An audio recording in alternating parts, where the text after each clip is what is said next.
Hi guys, good day. I'm here with one of the aspiring candidates of Mr. Philippines 2023. Hello po, my name is Christian Angelo Buenaflor po. I am 16 years old and I am from Muntinlupa, CRT. Currently enrolled in Muntinlupa National High School as a grade 11 student. My hobbies are playing basketball and working out. Alright, Christian.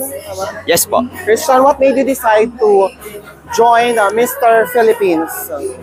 For me po kasi I want to boost my confidence as a fellow youth in our generation right now. And since SM Muntinlupa is very near to my place, I decided to venture out and said, why not? I wanted to join because I really wanted to boost my experience. Ika nga nila, marami pa akong bigas na kakainin. Who encouraged you to join?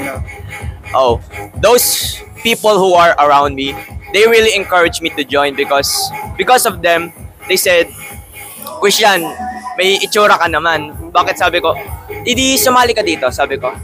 Sure ka ba talaga? And yet, sabi nila, pinupush nila talaga ako. Those people around me, like my father, family, friends, they inspired me to bring out the best out of me. So that's the type of people I want near me who motivates me to do in this type of pageants. Are you excited for the screening? Yes, I'm very excited po. Nice. Ano yung mga pinagandaan mo dito?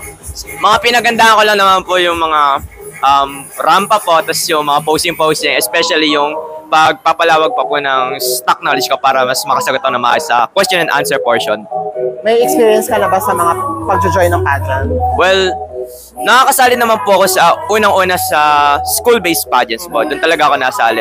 Then one time nilaban ako ng father ko sa local municipality ng Putatan. Then pangatlong beses ko na po to. Kumusta naman yung ano mo doon? Well, sa totoo lang po, nervous po talaga ako kapag nasali sa mga ganitong klase ng pageant. Pero nag-enjoy po talaga ako sa thrill na nararanasan ko. Kasi yung mga ganito, yung kung ano yung nakakapagpakaba sa'yo, yun talaga yung nakakatulong sa akin para mag-grow. And eventually, sana maging successful ako sa ganitong path na kinukuha ko.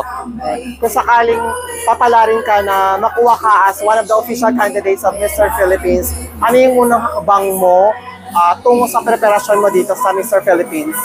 Well, kung sakaling makukuha man po ako sa Mr. Philippines, I would like to venture out. I would like to know more and join even more pageants because I'm still young and I'm still exploring and discovering many things pa po. So, I want to know more about myself and the people around me then.